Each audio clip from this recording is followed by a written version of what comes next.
kids. It's time to get some SML podcast all up in that.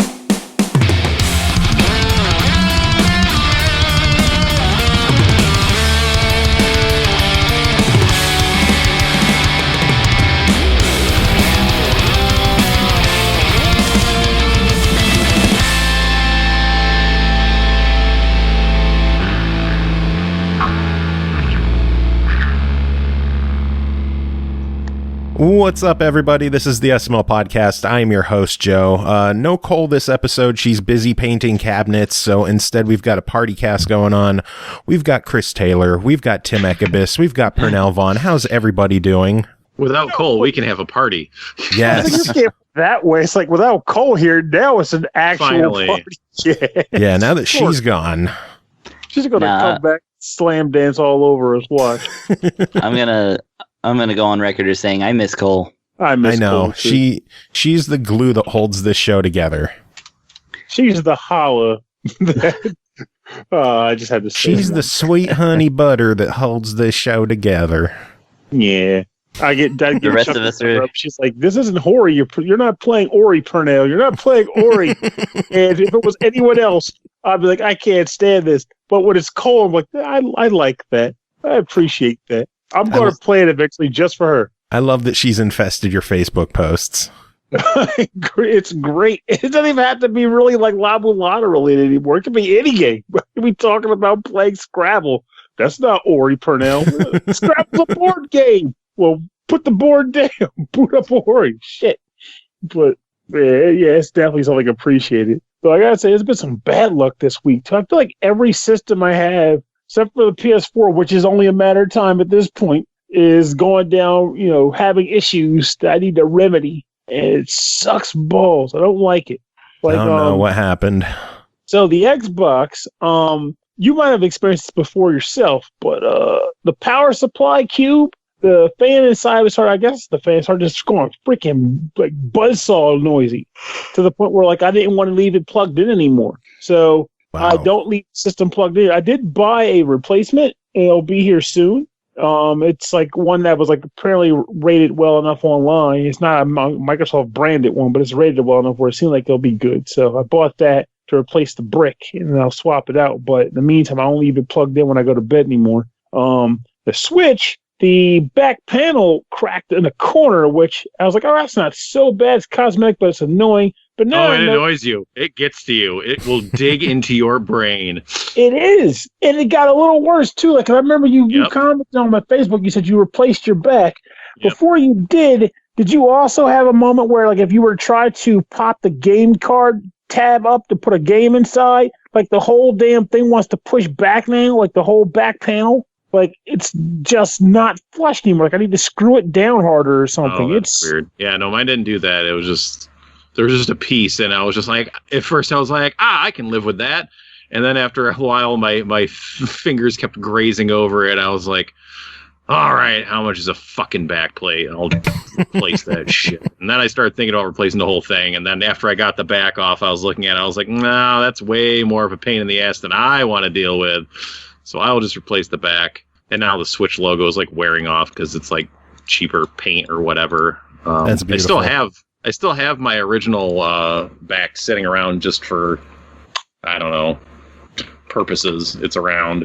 I can't imagine why I would need it at this point. For purposes. Yeah, well, it's like if I needed it for like warranty or whatever, but I mean, I've violated that, so and it's you made it sound so now. Sinister, like Mr. Sinister, who just dropped 19 bits in chat and also subbed to us for his third month. Wow. That was. I know. And I also got a shout out to Vertically Impaired, who subbed for 26 months. How crazy is that?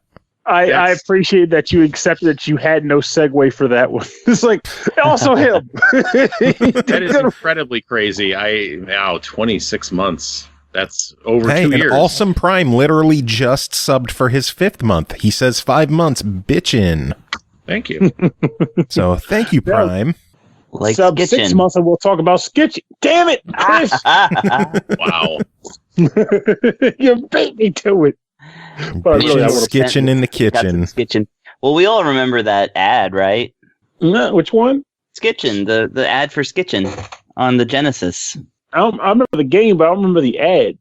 Oh, it was just an ad that it said like, I'll have to find an image of it or something, but it's like riding, hitching, bitching. It was just Skitchin. 90s all over very there. 90s. That is very 90s. And when my mom saw that in my copy of Sega Visions as a kid, she made me tear it out. She didn't like it for language. Yeah, exactly. That is terrible. In the 80s, it was Garbage Pail Kids. In the 90s, it was Sega Visions. Drop it Great, Looking back on that stuff, man, like the stuff that our parents had issues with compared to like what kids get now, is like I can't even fathom it. Like again, like Garbage Pail Kids caused so much of a stir that they were on TV news. They were being banned at stores and in schools.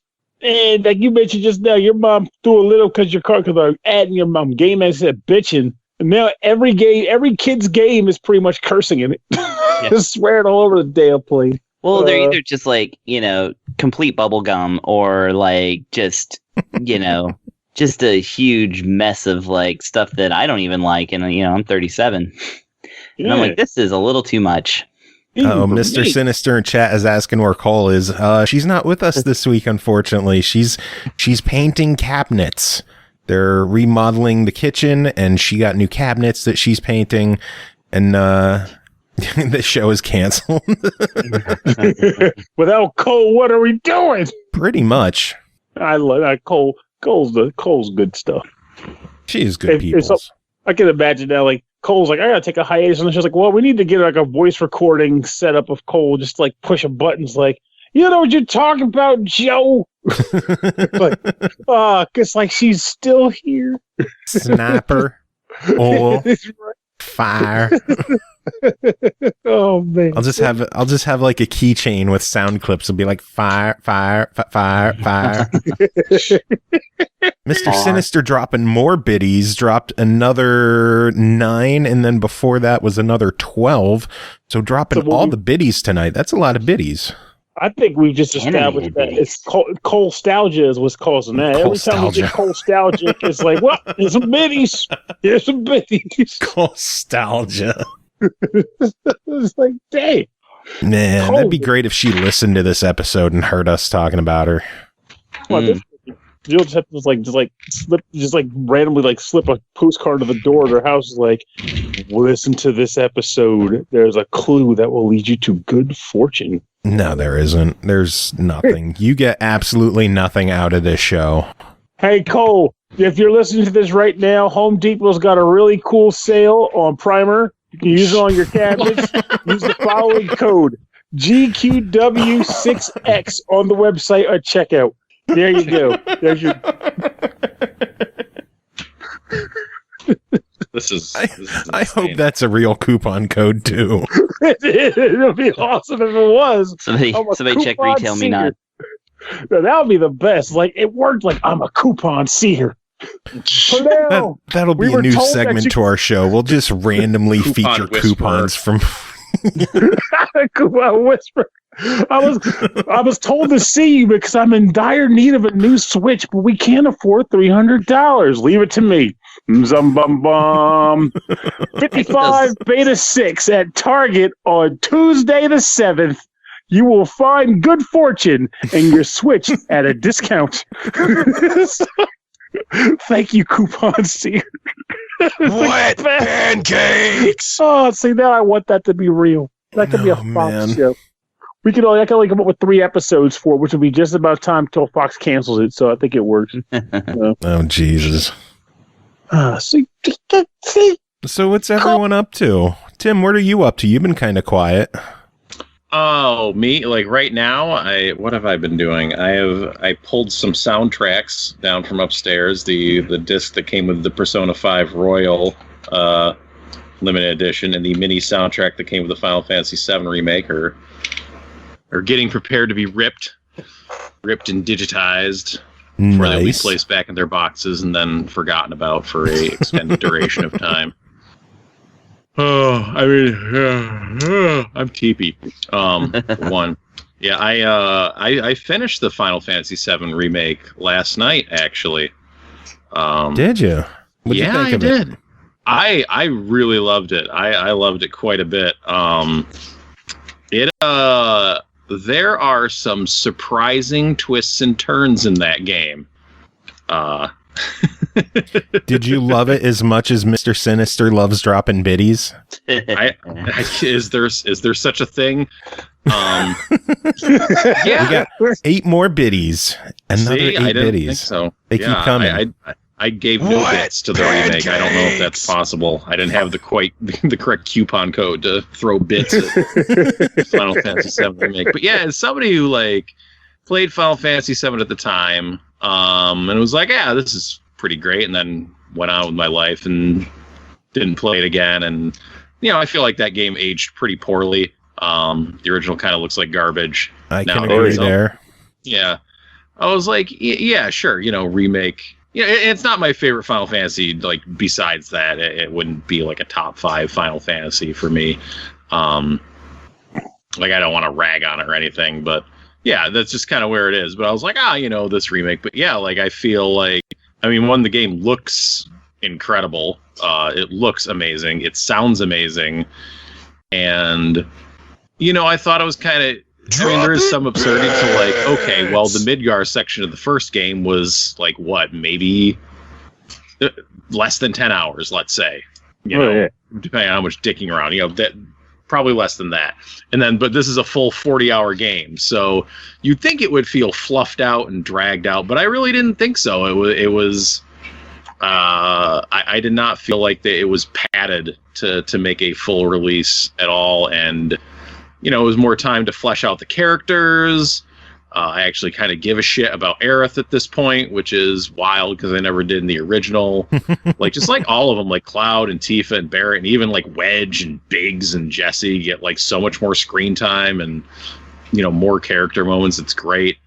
The combat system was a lot of fun. And yeah, like I said, I knew going in, like, I'd kind of heard like, oh yeah, they changed some stuff, and that's pretty apparent, like, as you go in the game, and just like, oh, okay, yeah, they added some sections. There's like these side quests and stuff in the slums to do. There's extra missions, like you go to Jesse's mom's house at one point when you're on a mission. She makes pizza. So yes. Oh yeah. There's like a bike chase sequence earlier on in the game with a new character. So I was like, oh, okay, they added some stuff. But yeah, I don't want to talk too much about it yet, but by the end of it, like it is, you go through the Shinra Tower, and then you do go through the bike sequence, and there's a little bit more going on there that is, to me, surprising and exciting, and to some people is going to be infuriating and confusing. That's kind of what bugs me a little bit too, though, because I bought Remake because Remake, I was like, well, gotta have it just in case, but I wasn't really excited for like just in case. Just in case what? There's a flood. Yeah, you never know. I might need like, crap, your boat's sinking. You only have enough. The hole's the size of a PS4 game case. You gotta fill that shit. But no, it was just more like, that thought of like, I have a feeling I'll at least enjoy it a bit. I want to be able to talk about it with people eventually, that kind of thing. But I wasn't jazzed for it because at the end, I played Final Fantasy VII. Like you said, it wasn't my favorite, so I wasn't itching to go back. But then I heard people say like what you just said, which is they changed enough that it'll feel there's new stuff and even new like story bits they throw in there. Like, hey, it's almost like a retelling of this game with some twists and turns. So I was all ready for that. And then like I read an interview or article where they were claiming that the more was like the next game is going to be pretty much just like the previous game, like the old Final Fantasy. I was like, I don't want that. Fuck that. No, I don't want that. Like, for example, I'm one of the few people who wants this to be some kind of weird twist where either A, Aerith doesn't die somehow, or they do fan service and they come up with something that kind of gives us nostalgia for all those ridiculous cheats and stuff that they had in old magazines. Like, if you go fight the 5 wise men underneath the spring, you can resurrect Aerith and she can come with you. I want something like that. I want them to make it so I can feel like I'm not just retelling the same game I've played many times. I want to feel like it's something new. Give me something new. Yeah. I will say two things. One is that the next part of the remake, whenever, you know, of course the joke is like, yeah, in 2032 when the next part of the remake comes out, ha ha ha. Well, I'd hope that now that they have like the tech and engine behind it, like it will not take that long for it to hit. Yeah, when that that it is going to, I think, diverge more than this one did. And I will say I got a feeling early on playing this game that they are going to go in a direction in which Aerith doesn't die. I don't know if that's the case, because obviously that doesn't fucking happen in this game, so who would know? Like, it does not happen in the Midgar portion, but I started to get a sense early on that, like, something different was going to happen with that moment in particular, and the way things are set up. Holy shit! Clearly that cat wants Aerith to die. Cats are going at it over here. Holy shit.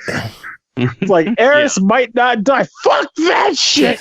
Those cats are like spoilers. Fuck your opinion. They could go in a direction where that you know, significant moment in gaming history does not take place. And but I don't know. We'll see. But I will say the door seems to be open. And that's what I'm hoping. Yeah, like that. Honestly, that's the stuff that would make me boot it up. Like, and actually say, "Just get this done." So you should boot it up. You should check it out before stuff starts like getting out there. You know, that's a good point, because it's probably already out there, and I'm just lucky enough to be avoiding it so far. But that shit doesn't last forever. I have mine installed. I have it ready to play. I just haven't had the desire or drive to fire up my PS4. And thanks again, Mr. Sinister, who's been dropping so many bits I can't even keep up over here. But how these literally like banning dollar bills on. It's like 7, 5, 5, 3, 5, 10, 8. They just keep coming. Code. It's a coupon code. Maybe it's Morse code for a coupon code. I was gonna say, maybe the secret he's just trying to break your like segue like meter. Like, speaking of donut recipes, Mr. Sinister. Yeah, so I finished that, and then I'm in like finished a big game limbo where I don't know what to do with myself.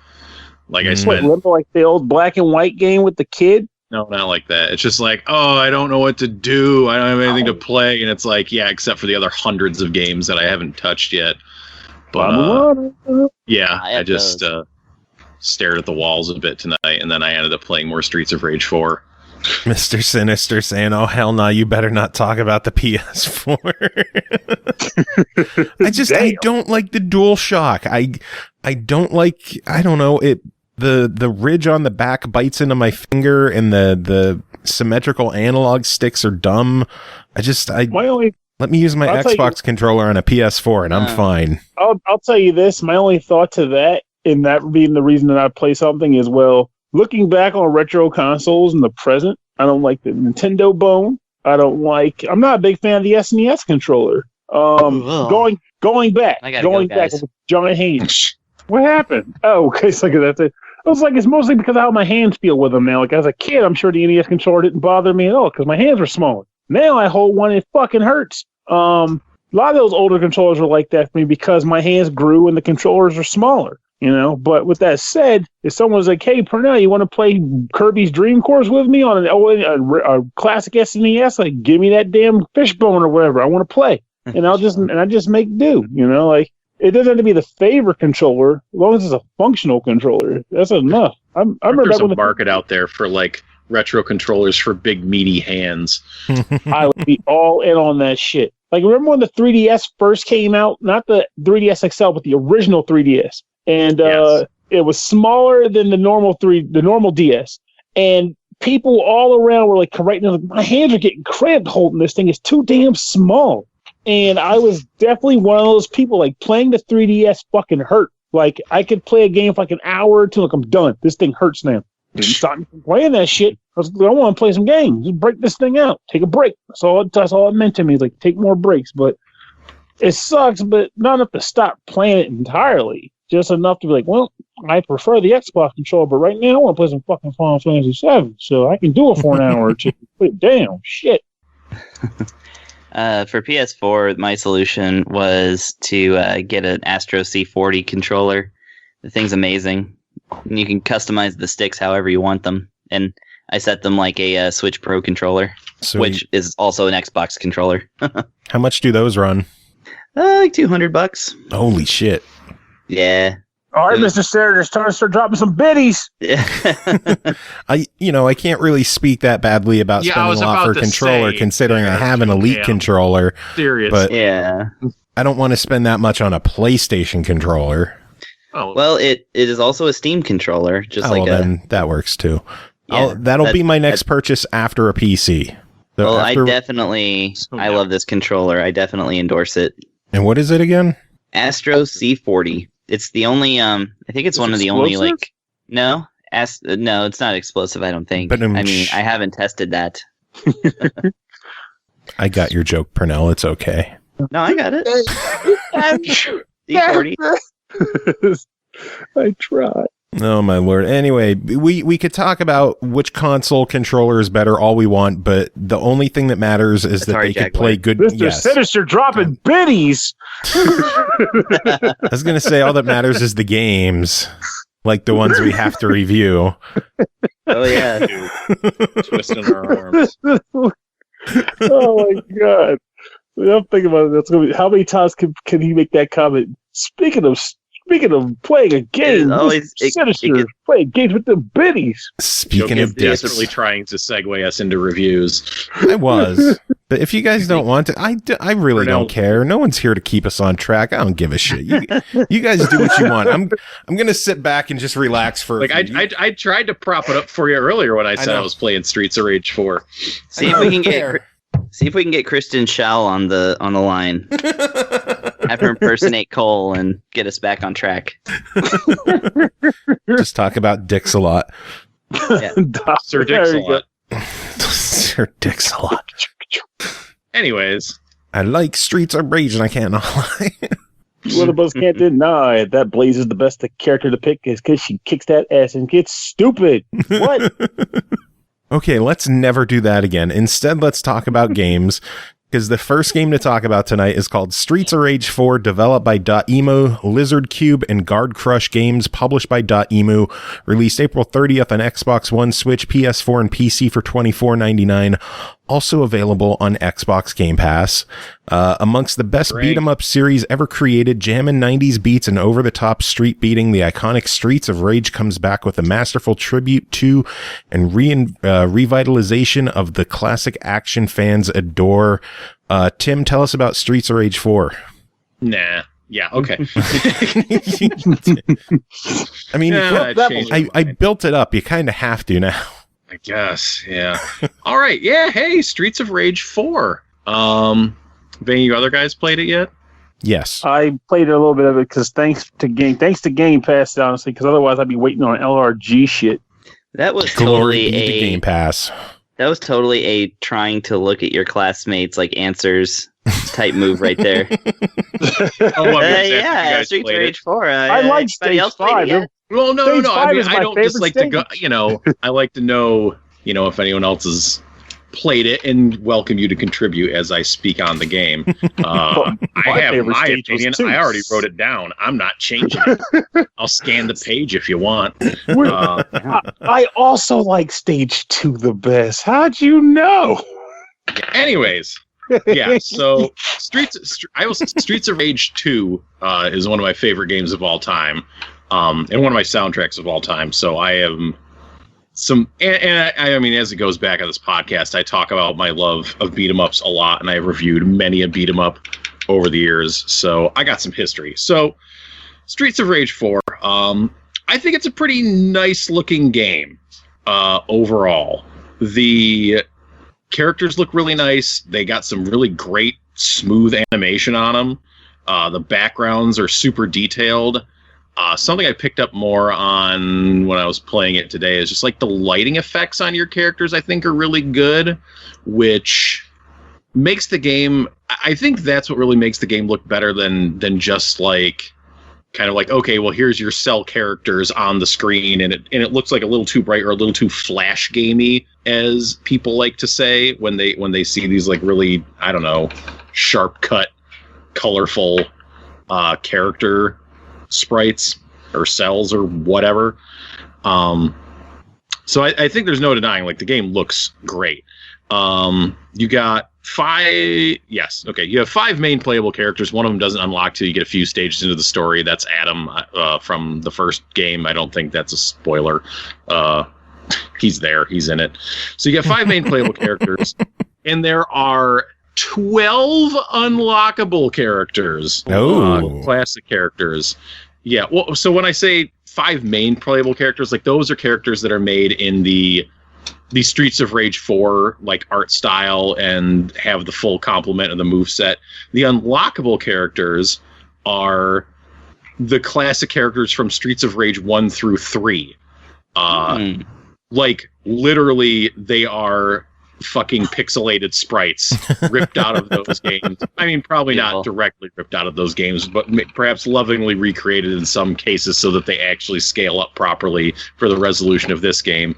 But yeah, your first unlock is pixel ass Axel Stone from Streets of Rage 1. That's beautiful. And he does not have the full complement of the moveset. He just has the moves he had in Streets of Rage 1, and that's it. And then once you unlock the Streets of Rage 1 characters, you start unlocking the Streets of Rage 2 characters, and those characters did have special moves, so that they play a little bit more into everything that this game has to offer. But those get unlocked as you earn points. That's just like fun gravy bonus stuff. Really, it's cool that they went that far in dropping all those characters in there and making them work in the game is really impressive. Oh yeah, and obviously after Streets of Rage 2 you start unlocking Streets of Rage 3 characters, though you can't get the kangaroo. I was sitting here waiting to ask that question. Yeah, no, that's the only one. That's the only character. I don't understand why that is. He has a cameo in one of the levels. Yeah, I think it's because you couldn't select him in one of the other games. You had to get him through a combination of things. Yeah, you had to beat him up. You had to beat up his trainer. Yeah, trainer, quote unquote. Oh yeah. So yeah, but you have your 5. You know what you can get though? You can get over 100 biddies from Mr. Sinister. Jesus Christ. Dropped 100, dropped 9, dropped 5, dropped 14. I can't keep up with the biddies, Mr. Sinister. You know, you can't unlock the Streets of Rage 4, Mr. Sinister. Jeez. 23 like more just now. It's like we're having a meeting and Mr. Sinister is like some kind of spandex supervillain that like flies by and throws pennies at us. Actually, that'd be a pretty funny sketch. I'm imagining Mr. Sinister from the X-Men, except he's flying around like the king of all cosmos and animated as such. Yes. And with the record scratch voice. Anyway, Streets of Rage 4. So your 5 main playable characters have a pretty expansive move set. You have your standard combos. You get back attacks. You have grabs with strike attacks while you're grabbing them. You have throws. You can still vault over top of characters. Like if you're in front of them, you can vault behind them and throw them that way. You have charge moves. You can charge up a strong attack, which is cool because you can charge it at any time. I realized that like you can charge it like in the middle of a throw animation. Like you can hold down the button and your character will do this yellow flash when it's charged and ready to go, which gives you some interesting possibilities. I literally just figured that out before I got on the podcast, so I haven't really messed around with it yet. Each of the new characters has 3 specials: a defensive special, a offensive special, and an air special. And the way those work in the old games, and kind of in like classic beat 'em up history, when you used your special attack, it came at the cost of some of your life. Just straight up like, okay, you're in trouble, you use this special attack, it will clear the area around you. And yeah, Mr. Sinister's special attack is dropping beds. Dropping biddies. Biddy Buster. In this case, it does decrease your life bar a little bit, but some of that remains green. And if you start 50. Jesus Christ, I'm never going to get this through this review because of Mr. fucking Sinister. We're never gonna do this. He's earning his name. He's earning his name. Disrupting the whole show. I'm just gonna say random numbers when he drops bits. I'll just say random number. It'd be I like have to start 23. talking faster. I'll never get to bed. 40 tillion. Oh my God. So yeah, you will use you use the special. It will cost you some health, but then you have the opportunity 19. if you start just start writing them down, and then we can just rattle them up. And once you go back to hitting enemies in the face, you will gradually restore that health, unless you get hit before you finish restoring it. In that case, you just lose it, and it goes wah wah. And you have super moves like big screen clearing super moves that are tied to stars that you start off at each level with a star or the star, and then you can find stars. It will dish out like one or two more maybe hidden in a level in barrels and crates and shit. So your character's got a lot of moves at their disposal. And it like you can air combo, juggle, bounce guys off the walls. There's a lot of depth to each character. The characters, for the record, you do have Axel and Blaze. Axel Blaze sounds like a name, but that's two different people. Cherry is this little girl with a guitar, who's really fast, kind of fills the skate role of this game. She's a small, fast character, though when you smash people with a guitar, that is a much heavier attack. Though she has an air attack where she bounces off of people's heads, which is fun to combo with. And then Floyd is the dude who looks like Jax, huge guy with big metal arms. So he's kind of your heavy character for this game. Yeah, it's totally Jackson. No one's gonna convince me otherwise. It's a guest character. Jax. Yeah, and then there's Adam as well. Yeah, the aforementioned. My computer is running so poorly now because of how many bits are dropping on screen right now. We have 19, 25, 43, 18, 22, 21, and just did another 16. So thank you, Mr. Sinister, for the oodles o' biddies. The bit shower. So you get a lot of tools at your disposal, and as like the more I'm having a lot of fun with it. Like the more I play, the more fun I'm having with it. I will admit my like initial impression of the game, like the first time I played through it, which admittedly I was playing through on easy alongside my child, so I was just kind of getting like the most basic overview of like checking out the characters and kind of like messing around with levels. But as I've been playing through more on normal by myself, like I'm getting more the hang of how to do combos and like really make a character moveset work for me, and it's pretty damn good. And all that stuff, is available right off the bat. You don't have to unlock anything. There's no shops in this game like River City. You just have this stuff. You get a story mode is 12 stages long. Some are longer than others. Once you beat that, you unlock the arcade mode. Battle mode's unlocked. Anyways, battle mode is like a versus mode. You unlock the boss rush. And stage select, that's the other thing you unlock after you beat it. Sometimes, because on 2 occasions, after having completed the story mode, I had to go back and finish chapter 12 again to unlock everything for some reason. I wouldn't have mentioned it, but like the first time one of our controllers disconnected for some reason, and the game was just being dumb. I had to quit back to the main menu to kind of get things straightened out. I was like, okay, well, it disconnected right after we beat the level. Okay, we'll just do it again real quick.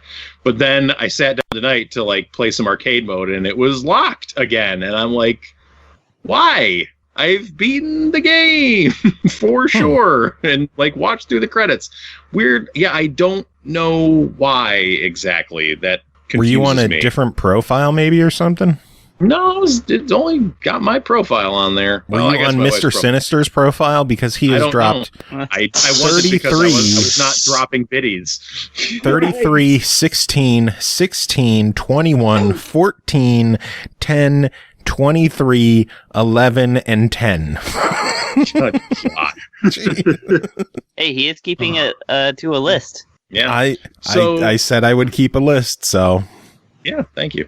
The 36. Yeah, the way the story mode works is between each stage you get 2 lives, and you can just kind of retry at a stage. It does let you, if you fail, you can pick an assist for a penalty to your score, and assist will give you more stars or more lives.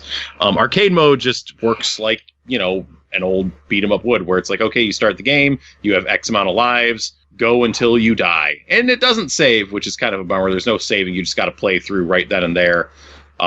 Still, a save wouldn't kill a man, especially, systems have suspend modes, but still. Boss rush is appreciated for when you just want to basically practice fighting against bosses and learning their patterns and stuff like that. The extras menu has a bunch of cool art in there and stuff. There's different food options. There's vegetarian options. You can change your turkey to a big salad. Yeah, I appreciated that. That was I appreciate that. Yeah, and there's lots of other stuff too. The small food item was an apple, which is vegan, I've heard. I changed it to pizza. I like pizza. But yeah, there's a few different options, which is fun. Pizza can be vegetarian. This appeared to have pepperonis on it, though. So could be vegan pepperoni. Vegetarian. Vegan pepperoni. I don't know what's on this pizza, but could be vegan, could not. Schrodinger's pizza. I'll tell you what's on this pizza. Mr. Sinister. Sinister's biddies. Somebody dropped biddies on this pizza. 23, 17, 19, and 20. Yeah. I love that Pernell can't actually tell because he's not in chat. So, but he knows. It doesn't matter. I know he's just doing it. Yeah, because there's another 14. I have, I played the Game Pass version on Xbox. I have played the Switch version. Both look good, play well. I didn't notice any, hang-ups on the Switch version. Though the Switch version has an incredible feature for a Switch game, in that you can actually invite people from your friends list to play the game with you. Is that the first game to do that? Nice. It's the first one that I know of. But yeah, literally, when you create an online game, you can invite, and it will take you to your Switch friends list, and you can choose someone to invite to play with you. And what is this crazy technology that Nintendo has thought of? It's so dumb that this is mind-blowing in 2020. It really is. I'm actually not even sure how do you even accept invites on a Switch? You'd have to get on the other end of it and find out, man. Oh my god. So yeah, and the more I play the game, the more I go through the levels. There's fun secrets and Easter eggs to find. There's a lot of detail, throwbacks to the older games in the form of characters and other references and stuff. My only beef with the game, and I know this is going to be contentious, is vegetarian beef. I don't think the music is very good. No. No. They got Yuzo Koshiro and his collaborator, whose name escapes me, to come in for a handful of guest tracks, which are good. Those are clearly the better tracks. But the main composer on the game, his stuff, I'm just it ranges from okay, maybe slightly above okay to mostly okay to some are just straight up bad. I think it was the airplane level I was playing earlier. I was just this song just sucks. I just don't like it, sir. I just think it's bad. And then you get to the boss, which is one of the themes that Koshiro did, and it's yes, this is clearly much better. Yuzo Koshiro, he did the title theme, the stage select, the first part of the first level, up till a car crashes into a wall and then some bad song starts playing. Michael Jackson? He did a couple. He did the villains in this game are the children of Mr. X. it is Mr. and Ms. Y, respectively. Do you see what they did there? And he did their boss battle themes, and his collaborator did a few levels and the end credits. But overall, for the Streets of Rage 2 soundtrack is freaking legendary. That is one of my favorite soundtracks of all time, video game or otherwise, because it is a banger. But most of this soundtrack, in my opinion, is pretty meh, pretty throwaway, and that is a big bummer for a beat 'em up, in my opinion. I feel like good music and a good beat 'em up go hand in hand.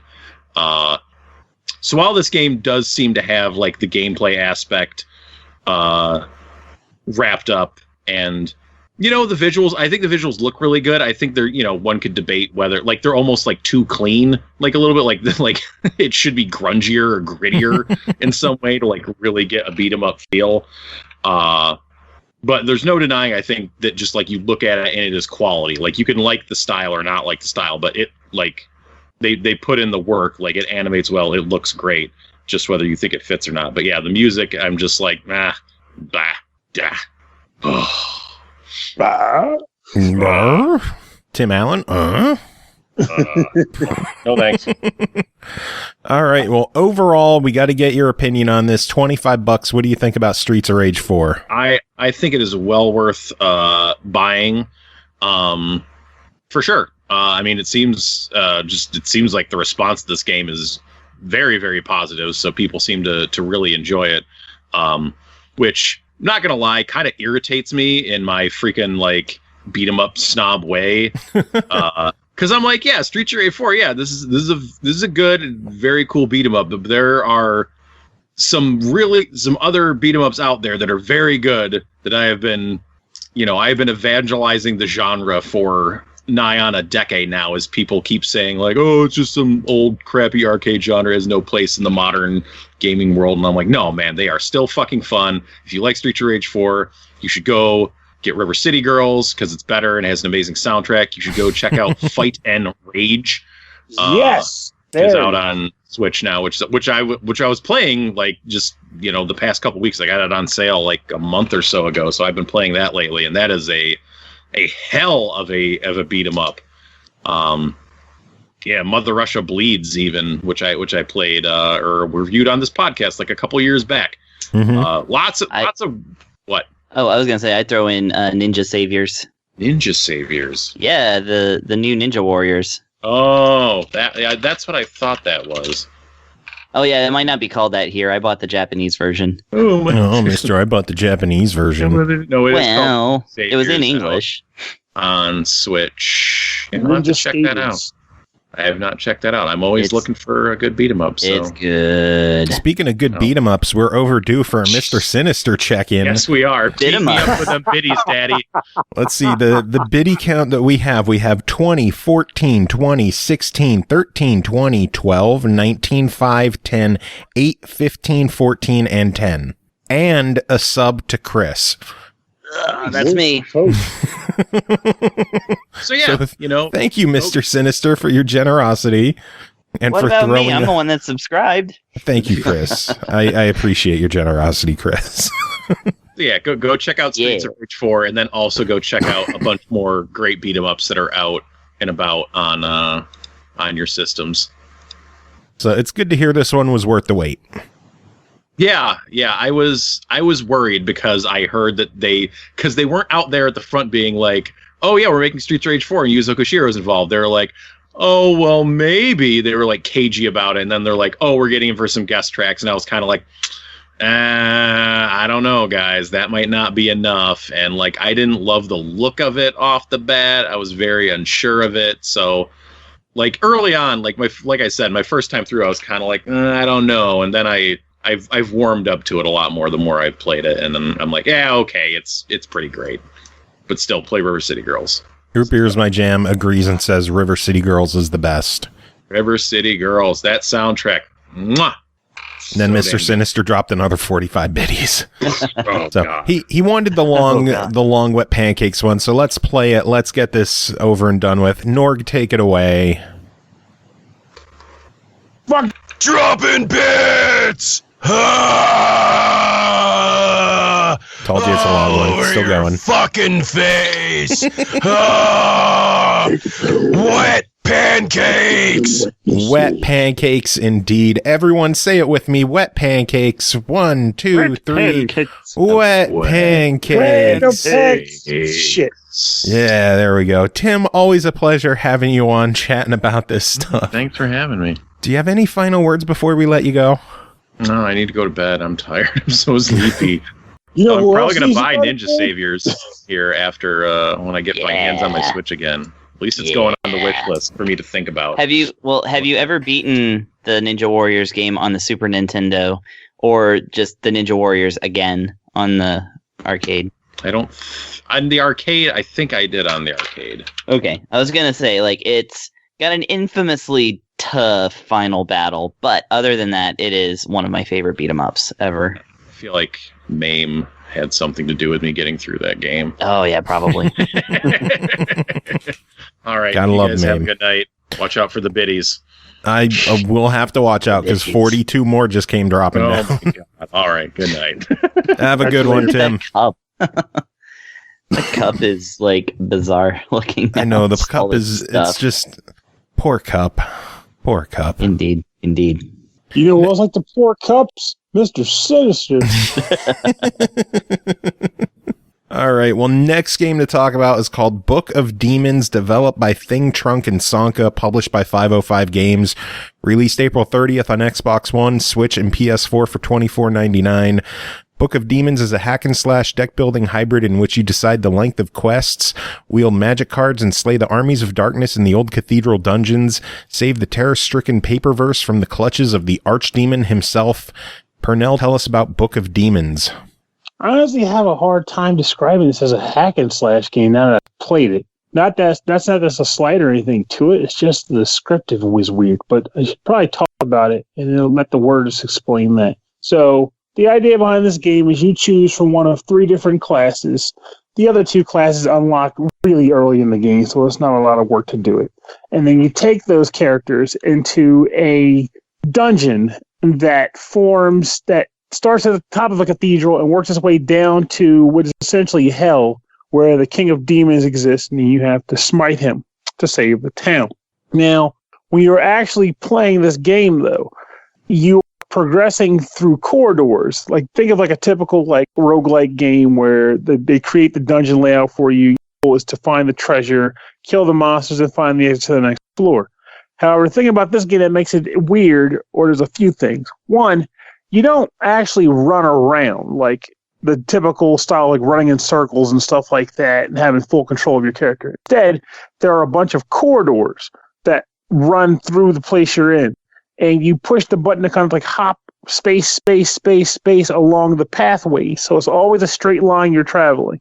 And as you're moving along the corridor path, typically you'll see like enemies creep out from the darkness into your field of vision because there's like a light ring around you, and then there's like darkness outside of that light ring.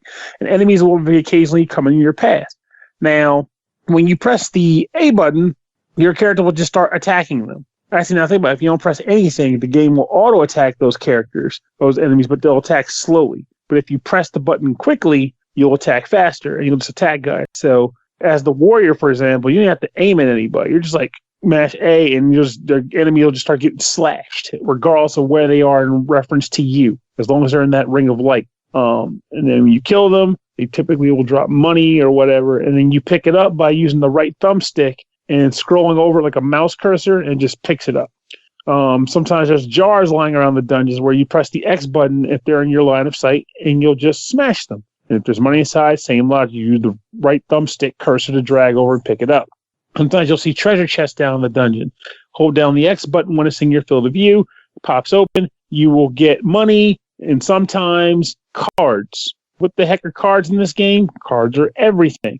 There are 3 types of cards. There are item cards, where if think of like a healing potion, for example. If you have the item card for the potion equipped in your available slots, you can spend the cost of the mana to use the item.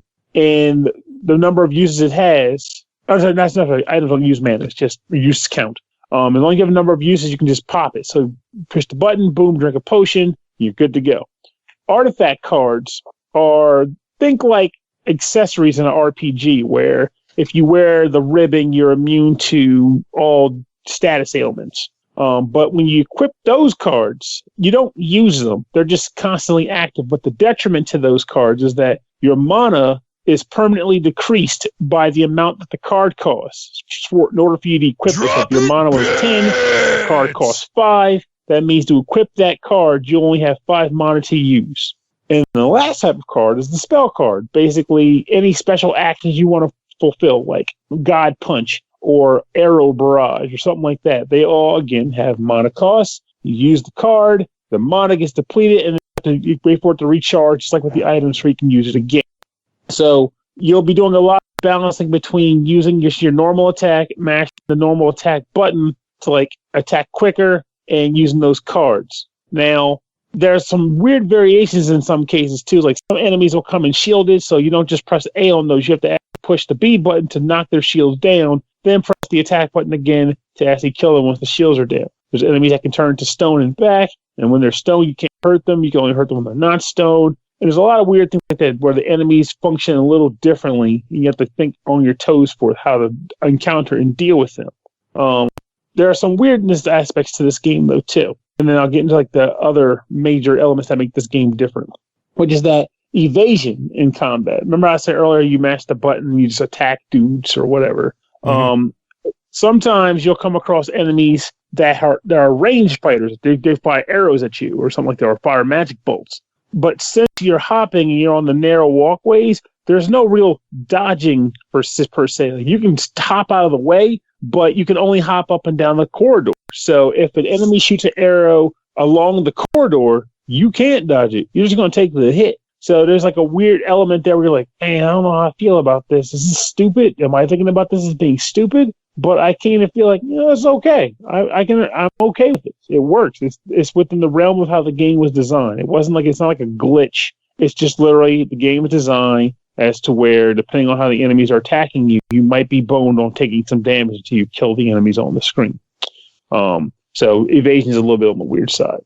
Now, that's something just where I wanted to get out of the way. So when you finish a floor, you get a notification if you found all the treasure, killed all the enemies, and how many times you died when you beat the floor. And you just kind of get a general score bonus depending on how well you did on those categories. And then after that, you're allowed to determine whether you want to keep going downward into the dungeon or if you want to back out to go back to town. Now, the dungeon aspect after this first dungeon crawl gets a little interesting because you eventually get access to something called the flexovision or flexometer. And what that is between the top of the surface, which is the town, and hell, there's like 100 floors or some crazy number of floors. But the game is designed in a way so as to allow you to try to customize the amount of time you want to spend on each run going further into the dungeon. So it might say like you want to have a small run, and a small run might say approximately that takes like 6-7 minutes to complete. Like it actually gauges how long it will take you to do it. 7-minute game with 2 floors and maybe this many sub bosses on it. And you say sure, and that's your quest run right there. And the further in you get, the more you play, it starts to get smarter about how long you want to play the game, and it'll start giving you access for longer quests. Which that's usually pretty means cool. It really is. And I like the fact that it's there for casuals or for people who want to have a long haul, because you don't really get hurt by playing shorter games, but you do better by doing longer games because they gauge how much progress into the crypt you'll make, how much money you stand to make if you do the whole thing, and also I think how many treasures you can potentially find. So longer runs means you'll get more of all of those things, but of course the danger ramps up too, and so on and so forth. But you could always just take it slow and steady, maybe not get as much treasure, but you'll get enough to feel okay, and it's not going to really hinder your progress. There's a nice little balance there. That's nothing worth mentioning. So as you kill monsters, you eventually will get enough experience points to level up your character. There's only 2 things you level up in this game: your amount of health and your amount of mana. There's some upgradings that'll come up later, but for now, as far as leveling up goes, it's just those 2 things. You choose one. Now, the one that you did not choose goes into a cauldron, and this cauldron is something that you can access in the town by talking to the barmaid, and by spending a certain amount of money, you can get all the stuff that's inside of the cauldron. So let's say you leveled up 3 times, you leveled up your health twice and your mana once. That means now in town, you've got 2 mana and 1 health upgrade waiting for you, in addition to any other random prizes that you find in the dungeon that go right to the cauldron. You spend that money, boom, you get everything that's in the cauldron, right then and there. However, each subsequent use of the cauldron costs more money, to the point where it eventually becomes way too damn much money to use the cauldron. So there's a weird balance there of saying, is it time to use the cauldron? Is it not time to use the cauldron? Can I hold off? No, I want the stuff now. And of course, if you die while the cauldron's got stuff in it, it all goes away. So you lose it anyhow. So it really makes you try to gauge how you want to play it out. Now, this is only on like normal mode, though. If you're playing on the roguelike difficulty, which I think is kind of cool in the game, that cauldron, out the window. There is no experience leveling up from the cauldron. You might get a few items here and there, but no leveling up from it. Another difference to the cauldron, to the roguelike difficulty, is that whenever you die, you don't just get respawned back in the town with your loot being left in the dungeon. Instead, you die. And you can resurrect, but it costs you money.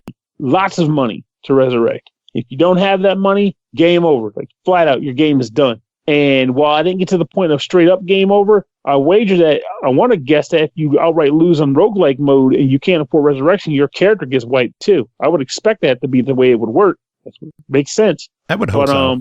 Oh, yeah. I mean, it's a scary thing, but at the same time, there's also like a weird element of pressure luck on that too, which I kind of like. I like the idea of like being like, how far can I get on this run? The stakes are high, and it makes you want to kind of balance how much you spend in town, because there's other things you'll be buying in town too. You can, the cards that I mentioned before, you can only equip 3 at the start of the game, but there's an old man in town where, depending on if you pay him enough, he will unlock more slots for you, so you can hold more cards at once on a run. So it increases your arsenal for combat. There's another character in the town that will allow you to upgrade cards that you have to like better versions of themselves, or recharge the item cards you have, so you can like you can recharge the uses that they have, like more health potions and stuff like that. And it's honestly, this game is, I like it. I didn't expect to like it. Not when I got the review, but I mean, once I started learning that it wasn't a traditional hack and slash, I was like, oh god, what the hell is this hopping crap going on here? What makes this special? But I like it. I like the papercraft aspect. I like the fact that like the demon lord, when they scroll the map to show you how far down you go, he's in hell laughing, holding a rubber ducky, because for some reason Satan loves him some rubber duckies. I love games with humor. Yes, and this game has the humor. It's got, I like it. It's got an aesthetic that I used to seeing. It plays well. It has that. It gives you the one more run feeling. And while it starts out seeming like it's easy, it gets hard the further down you go, because you'll start getting overwhelmed with enemies. You'll come across scenarios where like you'll need to run away, but an earthquake will happen and a rock will block your path. So now you got to break the rock before you can keep running. But there's enemies chasing after you. And I didn't even mention how mini bosses and stuff work, because if you'll find bosses sometimes on these runs, and when you do find a boss, they sometimes will have 2 or more forms, like different levels to their battle. And every time you defeat a form, they'll become immune as they switch to their next phase. So you got to be kind of careful of that period, and then you have to fight them again until you can knock them all out. And of course, if you do beat them, you'll want to beat them, because running might be tough to pull off. You'll get a decent reward for defeating them as well. So like I said, it's a good game. I like the uniqueness of it. I think it's charming and fun to play. Just I wanted to make it known, because they describe it in its own right in the description, almost like it's a Diablo-esque game. Yeah. Don't go and think you're going to be running around in circles, speedy as shit, knocking dudes over. No, you ain't doing it. You're going to be mashing A and B and hopping along one single lane pathways, and it's fun. You'll still enjoy it. It's not a big deal. You'll get over it, because I did. It's a fun game. For $24.99, what do you think? I think it is a quality buy it title. I think it will be enjoyed. Simple yet effective. Awesome. All right, moving on. Oh my god, I can't believe we're like an hour into the show and we've talked about 2 games. Well, speaking of 2 hours, I mean, you know what else we talked about? Mr. Sinister. Mr. Sinister dropping video. Actually dropped a couple of more. There were 10 and there were 7. I think the madness has died down though, thankfully. I think we could move on with the rest of the show. Watch now that I say that, we're going to get another rush of them, but next game to talk about. Yeah, bring it on.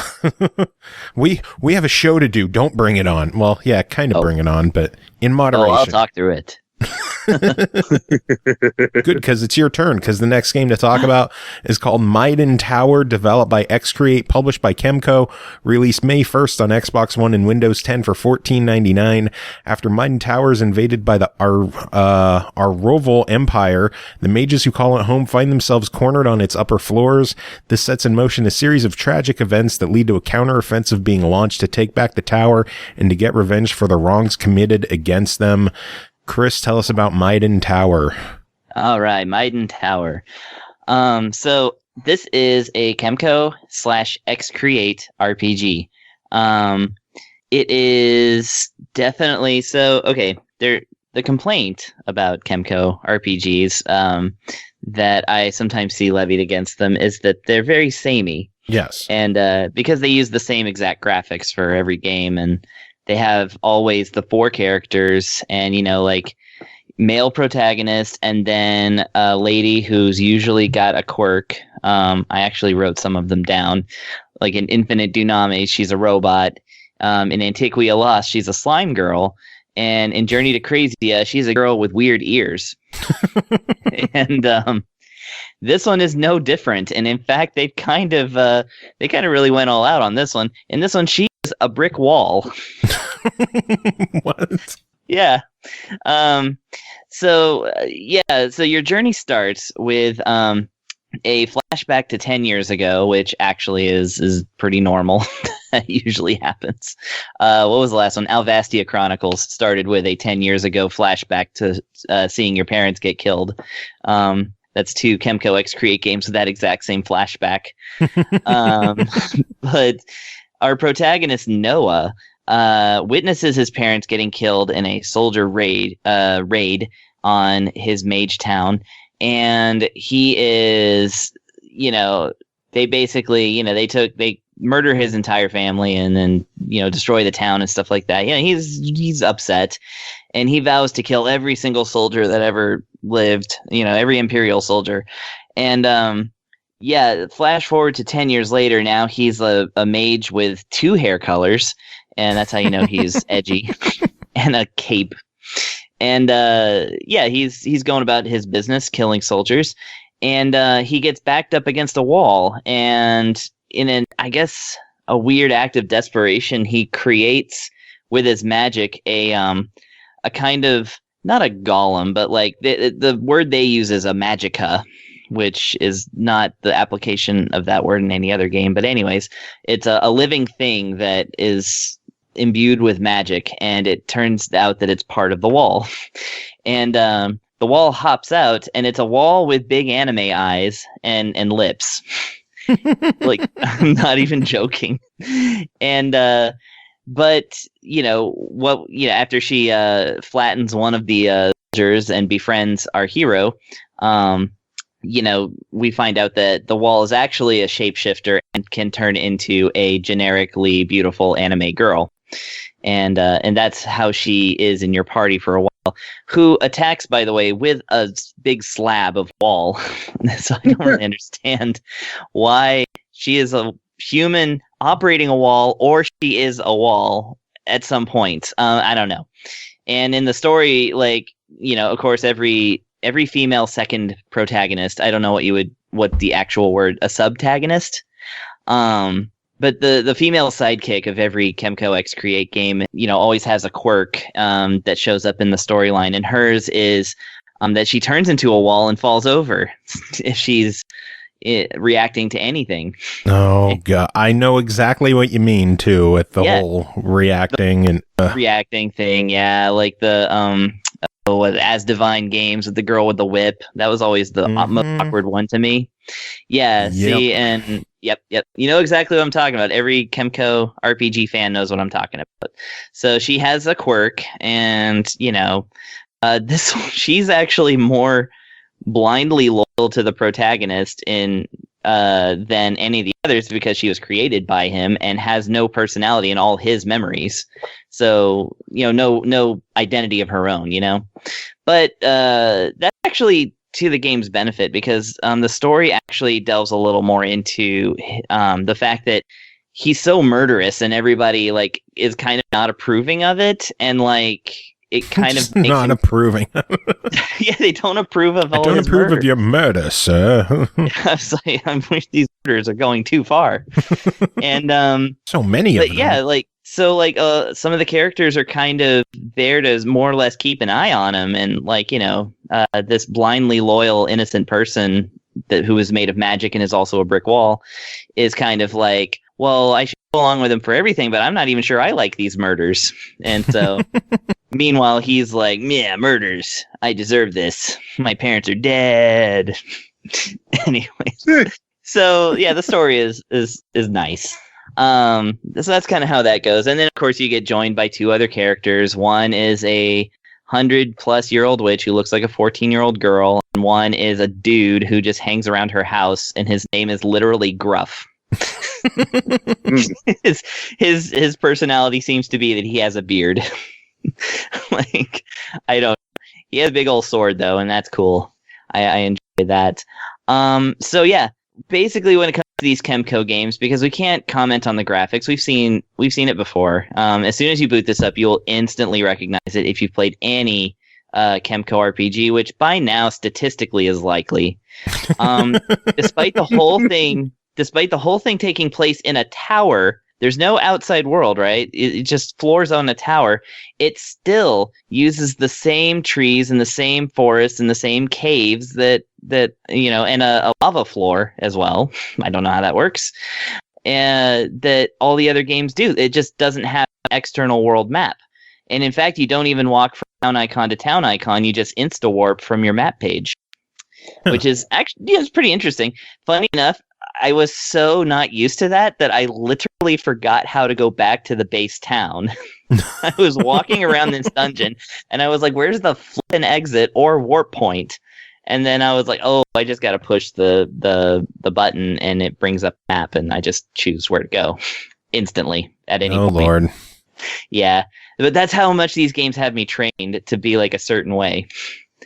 So yeah, of course, like I said, we can't comment too much on the graphics and all that other stuff, because it's very much a Kemco EXE-CREATE game. So we can talk about the mechanics. This one actually brings back, because I think we lost it for a game. This does bring back the weapon modification system, whereby you gain a weapon and you eat other weapons with that weapon, and that makes that weapon stronger. Yep, weapons eating weapons. Weapons eating weapons, we got that. We got the lottery system. Of course, the lottery system, once again, has, it seems like two, but I'm seeing other kinds of currency, but at least initially, I guess, it's two kinds of gambling. And of course, you gamble for better weapons, better items, and things like that. Now there's a system where, and this is a familiar subsystem, where you augment the quirky, secondary protagonist. And in this case, it takes you to a screen. It says modify wall, and it takes you to what looks like an operation game on the anime eyes wall. And she has holes in the wall, and you pick up bricks in the game, and the bricks have different abilities attached to them, and you install the bricks in her body. And then and of course, as the game progresses, you get more holes available that you can fill. And nice. It's silly. There's 4 on the front and 4 on the back. That's normal. And yeah, I love Kemco games. I know they're great. So some things that I do like about this one, they have simplified the ability system a little bit. It's not pages upon pages of moves anymore. It's much more simple. Elemental attacks play a huge role in it. If you're in a fire area and you have of course, a character who's more dedicated to water, and a couple other characters get some water moves. Those will do like 5,000 points of damage versus your regular attack doing like 200 points of damage. So there's like a big to do about like compatible attacks with different characters. There's the Vanguard, Midguard, and Rearguard system where you can place your 4 characters anywhere in the formation, and that will play into your strategy as well. There's also certain things like summoning little golem-like things that kind of assist you in battle, and those are like temporary helpers that can't be healed, and once they're killed, but they can be summoned like within parameters, like once a battle or something, like once every 20 turns. They have different things like that. And those kind of help you out, and you can use those to your strategy as well. And it also has a cool system whereby, like, while most people would rely mostly on the skills and magic attacks, which is usually the way these games go, there actually is some value to actually, throwing down hands and, straight up attacking the enemy, because randomly other characters will join you in your regular attack. And so you could get up to 4 extra hits on an enemy. That's cool. Yeah, so it's actually much more interesting to play with the combat. I actually found that pretty nice. Music's gotten... I like the soundtracks to all of these games. It's always hard to tell when the game music has had an upgrade, because I really think it's kind of... They again, sound good but samey. Yeah. But I just will say I really liked the battle themes in this one. They're more proggy now, and I'm really digging that. Not that I didn't like the metal stuff either, but yeah, I don't know. It's quality all around. Oh, and I do need to talk about the cauldron system. And there's also an award system now where it's kind of like Nook points, I guess. You get more gambling money if you can do various tasks like summon 10 golems, synthesize 1 weapon, use 3 herb items, and it keeps track of those on a handy wall. Anyways, so yeah, there's different cauldron rooms as well, and you can throw regular ass items in them and either duplicate them or have them strengthened. That's something that features in one of the As Divine games, I believe. So that kind of makes a thing here. So you get some real time like rewards for kind of sacrificing a couple of items, and so that's kind of nice. And apart from that, it is a Kemco EXE-CREATE game. It's good quality, good direction, and I quite enjoy it. $15 your verdict? I always say buy it. If you're a fan of RPGs that feel a little old but you look a little new, and this one, I think I like the story on this one more than I have been liking like the As Divine games and things like that. So I'm more interested in where this one's going. So yeah, I definitely say that this is a good entry in the ever-growing series of Kemco EXE-CREATE RPGs. Awesome. I picked this one up myself already, so I am eager to dive into it. Right on. Well, let me know what you think of the Wall Girl. I have a feeling I'm going to enjoy Wall Girl. Oh, by the way, I just wanted to mention right quick. So the game, all the characters have default names, right? Noah, the little girl is Mia, and Gruff.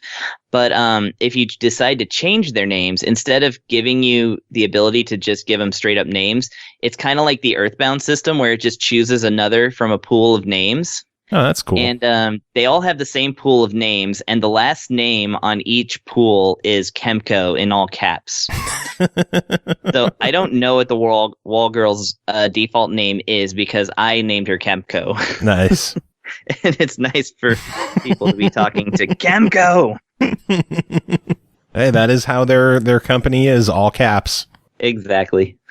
All right. Well, next game to talk about is called Slayin 2, developed by Pixel Licker, published by FDG Entertainment, releasing May 7th on the Switch for $11.99. Engage endless hordes of monsters up close as a valiant knight, or shower them with arrows, bombs, and spells using 8 unlockable heroes with completely different skill sets and play styles. Face the forces of darkness alone, or team up with a friend in local co-op with a drop-in multiplayer feature. Pernell, tell us about Slayin 2. Electric Boogaloo. Yes. He had to. Had to. For those every once in a while I have a penchant for naming a game that's very similar to this, just to give people who are familiar with that game a leg up. That game this time is called Curses and Chaos. If you are familiar with Curses and Chaos, which I remember existing on Vita and PS4, then you are already in a pretty good spot for being really curious about or really interested in this game. For those who don't know about that, the primary style of the gameplay in this is that you're typically on a static screen, the static screen having a foreground and a background that you can walk along. And the goal there is to kill as many of the, I guess, repeatedly spawning enemies that are as possible while the clock is running. And then once the clock is completed, beating the boss of that stage. And you attack them by bumping into them. There's no attack button in that regard. So, see an enemy, you walk up to it, boom, you hit it. If you kill him, you run right through where he was, and if you don't kill him, you kind of bounce back, but you did damage to him also. And as you kill enemies, they will drop money, or the occasional power-up. The money is for points, and the power-up is for occasional things like higher defense, or higher attack, or invincibility, or sometimes even food. With one other power-up being a key, that if you collect the key, you hold on to it until eventually a treasure chest that's locked shows up on the screen. You walk over, unlock it with the key, and get showered in rewards, being money and also food for health. There's no attack button for the basic attack. However, there are two, I guess they're called like shining attacks. I don't know. Basically, it's like a spark. There goes spark attacks. One being done on the ground, and the other being done in the air. As you kill enemies, you'll increase a spark gauge. Whenever that gauge hits over another, fills up a segment on the spark bar, you can perform that spark attack. And you'll be using that kind of frequently because you'll be using, expending, regaining, and using again very quickly. So there's no point in hoarding spark attacks. Get them out while you can get them out. At the end of a level, you will be gauged by how well you did, whether it be your highest combo being the smash combo or slay combo. That's basically hitting enemies consistently without letting the slay gauge. I keep wanting to say smash instead of slay. Without letting the slay gauge deplete to zero. And as you level up through the points you get from that combo and beating the stage and not taking damage or what have you, you increase your fame gauge. When the fame gauge, maxes out at certain intervals, you'll level up. And leveling up basically just gives you more hit points, nothing else. Now, there's also a town in the game where when you go to that town, again, 2 planes, forward and back, you can walk around and talk to different townspeople, and eventually you start purchasing repairs to buildings of the town because they were all recently destroyed by villains or whatever. You can pay money to rebuild those facilities, and when you do so, you gain access to them. One person sells you items, for example, which you can equip when you go into a stage. Another person lets you upgrade your weapons, basically lets you buy new weapons if he's got them available. And when you buy a new weapon, you can spend additional money to upgrade it a little bit more. What makes weapons different? I should mention that too. Weapons if you want to. I want to. Need to.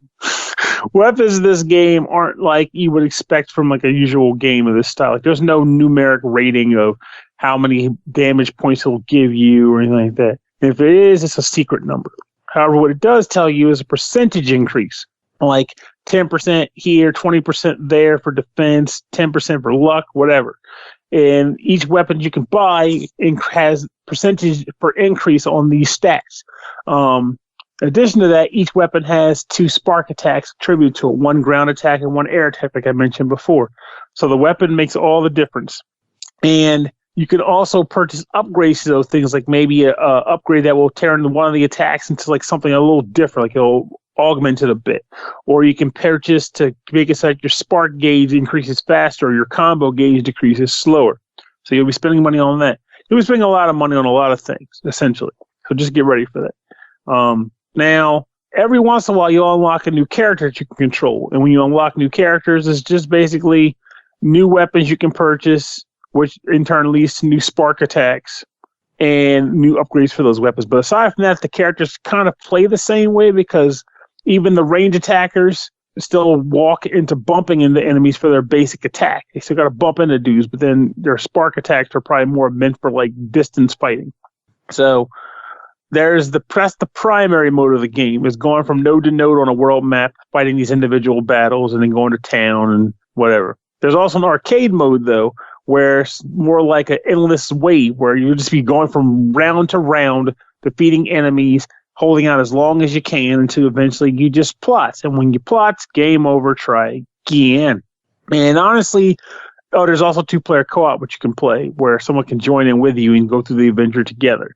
But that's honestly the only thing that really is to the game, like those things. Though worth mentioning also is that also one of the reasons why I even agreed to the game review, because I had to, is that Matt Creamer did the OST to this game. And if you've never heard of this guy, you need to hear of him, because he and Dominic Nidmark, in my opinion, are like the two of the bigger up-and-comers for VGM OSTs. Like, they deserve all the fucking credit, because I haven't heard a bad OST from Matt Creamer yet. His work is great, and that's no different in Slayin 2.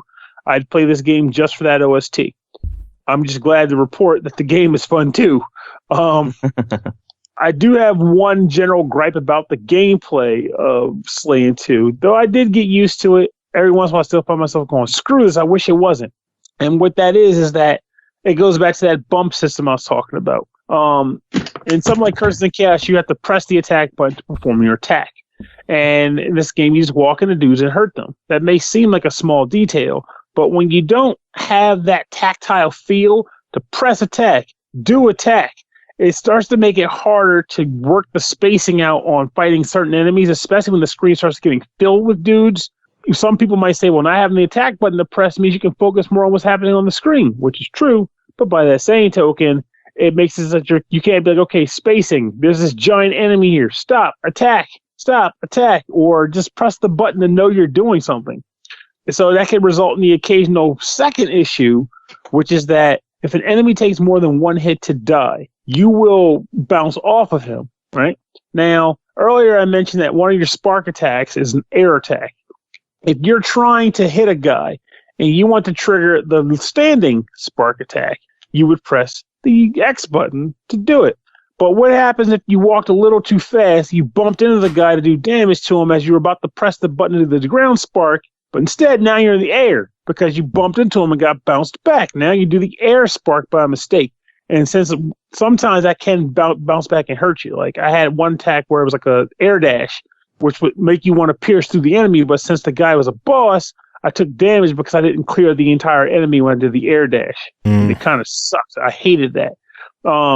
Small detail, but it's an issue that I had where I was like, I wish you could just press the attack button and just see what I'm doing. But with that said, I still found myself enjoying this game quite a bit. It gave me a number of the vibes I was getting from Curses and Chaos, which I freaking perfected by the time I was done playing that bad boy. I get similar vibes from this game with a great OST to boot. I still play this game. I would continue to play this game, and hopefully unlock more dudes too, because the game isn't easy. You're going to get your ass beat a lot, which means it's not going to be a matter of just running through the game. But it's worth it because it's fun. You'll get new characters and new stuff to upgrade with your money. It's just a good time in a game that I honestly recommend. Awesome. So for $12, your verdict? I would buy it. I would buy it. Buy the shit out of it. Buy. You know who else would buy this game? Don't say it, Pernell. Don't say it. We got one final PartyCast game to talk about. That is called Sega Ages G-LOC Air Battle, developed by M2, published by Sega, released April 30th on the Switch for $7.99.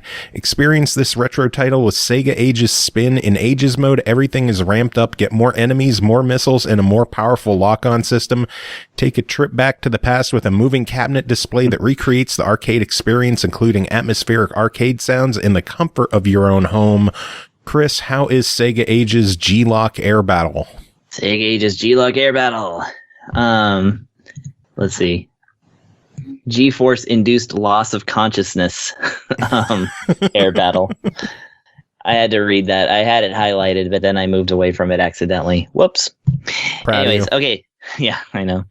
So this is the arcade. Well, this is the console debut of a 30-year-old arcade game, one that came out in 1990, as part of the Sega. What do they call that wave of AM2?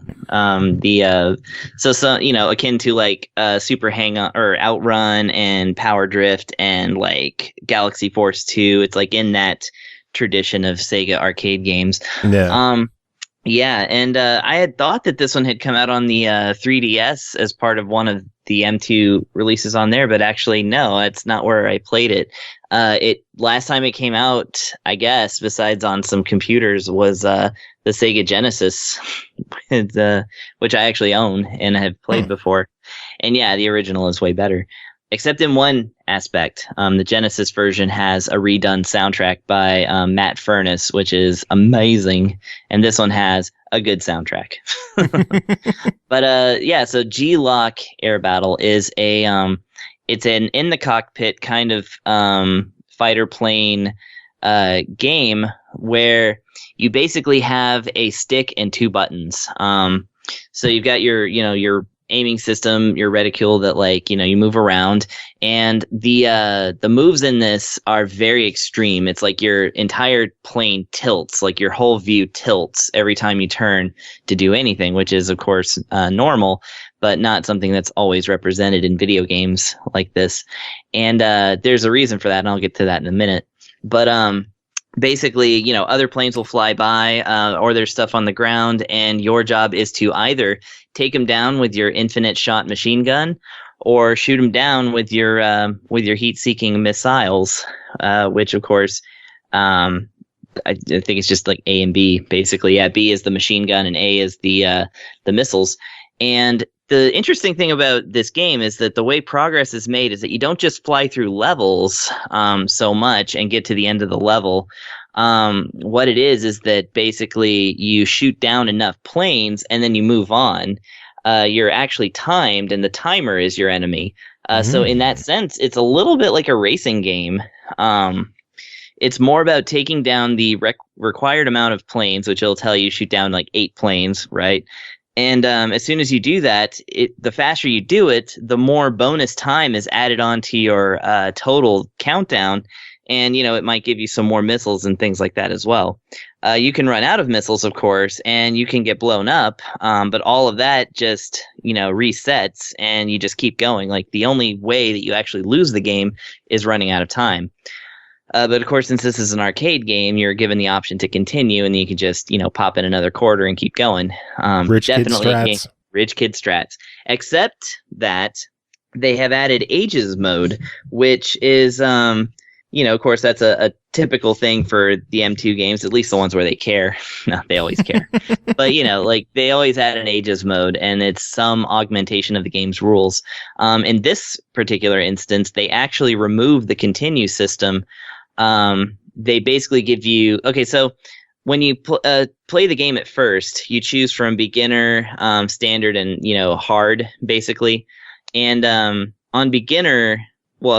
medium and hard, you're able to adjust the speed of your plane.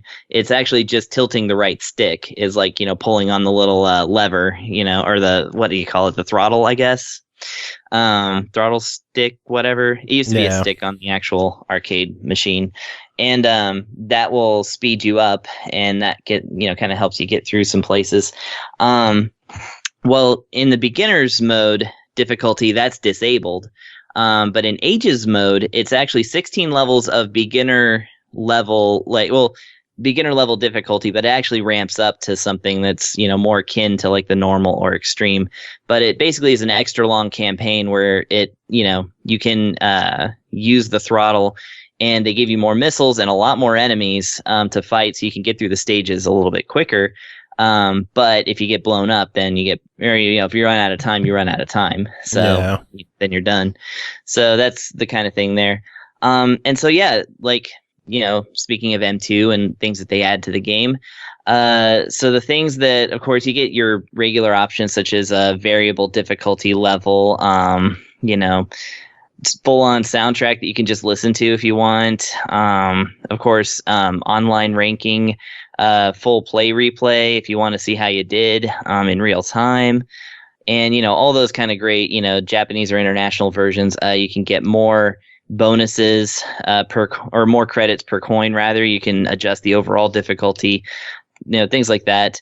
And, the other thing that's really interesting is that display mode, which is usually where you choose whether you want to do like a dot by dot, perfect pixel recreation, or stretch it out a little to fit the screen, or stretch it out widthways because you're a monster. Put it in vintage mode, put on scan lines for whatever reason. In that set of options, you have two more. One is called moving seat and the other is called cockpit. And these are recreations of what the game actually looked like in the arcade, including the actual environment. So, for instance, moving seat is from the arcade cabinet from back in the day, where when you moved the ship, the whole cockpit moved. It was a full body experience arcade, which is kind of great. And so you see, not only is your screen tilting on the game, but the entire game is like tilting over to the side because it's moving the machine. And of course, that makes it a little harder to see things, but that's the experience. It's actually pretty fun to play that way. And then cockpit mode, which, by the way, forces scan lines because they're like, you're not getting away from the scan lines this thing used to have. Monsters. Yes, I know. Well, it's stationary, and but the cool thing about it is that it like has the start button right next to the screen, and when you're able to start, it actually lights up as if you'd put in quarters. When you get hit, or when your ship goes into third-person mode, which means that an enemy is tracking you and you have to like start dodging them to go back into first-person mode. Anytime that happens, these three lights around the screen light up, and they're like red lights. So it's actually pretty cool. I really like touch. I love when M2 does stuff like that. Yeah, I know. They did a great job with that with Super Hang-On back on the 3DS, and they even gave you tilt controls, which, by the way, I would have liked tilt controls in this, but that would have been inaccurate because you always use a joystick in this game. So yeah, like it's got all that good stuff in it. Save states, load states. They've got a quick lock on system, which of course changes your ranking type. If you turn it off, you can be ranked in arcade mode. And if you turn it on, you're ranked in freestyle mode. But yeah, just basically like a lot of what M2 does, especially when they care and especially when they're handling something that's never been released before. I mean, this is the best way to do it. Yeah. It's absolutely like spot on perfect. The game looks great. Of course, it's one of my favorite Sega graphical styles, the one where like it's almost 3D, but only because they just pile in a whole bunch of sprites that load all at once. Like, mountains are just like all these layers of sprites instead of polygons. And yeah, it's just a cool system. And now I'm like super excited to see if they release Galaxy Force 2 next. I guess we'll find out, but $8 on this one. What's your verdict? Yeah, $8, absolutely get it. It's a piece of gaming history. It's one of the better Sega shooters out there, I think. I actually prefer it to Afterburner. And yeah, I mean, this is handled beautifully by people who care. So I say go out there and support it and enjoy a great game for $8. Awesome. Yeah. All right. Well, that is it for the PartyCast crew. Thanks, guys, for being here. You know who else we should thank for being here? Thank you, Mr. Sinister, for being here and for dropping all them biddies. We do have one more review to take care of, so we're going to jump over to that. Do either of you have any final words before we move on? Be safe, be smart, be sedentary, take a nap. All right, and moving on, we've got Jacob Garner joining us. We got a game to talk about, but before then, you have something special, don't you, Jacob? Yeah, I do. We actually today have our youngest reviewer ever on the show. My oldest son, Sam, is here to help me with the review for Super Toy Cars, or Super Toy Racers 2. What? You are so bad at this job. I am awful. Super Toy Cars 2, developed and published by Eclipse Games. It released May 1st on Xbox One for $14.99. Did you know that, Jacob? I knew it was released. I didn't know the price. You're bad at this. It's okay. So we covered this game on the show last week, but you and Sam wanted to talk about the game. So what are your thoughts on the game? Well, with Sam, I mean, like, as I've talked about on the show before, I mainly got him into like some of the basic arcade games like Pac-Man and Galaga and stuff like that. But we also started with Sonic and Sega All-Stars Racing. And so this seemed like a good fit for him. And so we played quite a few of the tracks. Except for the new tracks a lot. Yeah, but we're talking about the Super Toy Cars 2 game. Yeah. Yeah, not Sonic. I mean, if we want to review that, we can do that. Yeah. But anyway, so I mean, Sam's pretty used to like basic arcade racing games at this point. So I thought that might be a good fit. And so with this game, I mean, it's like Sam, how do you want to describe it, bud? It's like I'm pretty good at it, but sometimes I crash into things and then my car gets wrecked. Yeah, true. Well, I meant like the base of the game. It's kind of like racing Hot Wheels cars in your room, right? Yeah, I usually do that a lot. Well, I meant... and that's actually the point of the game. They wanted to make the game be like in the imagination of a kid playing with Hot Wheels in their room. Yeah.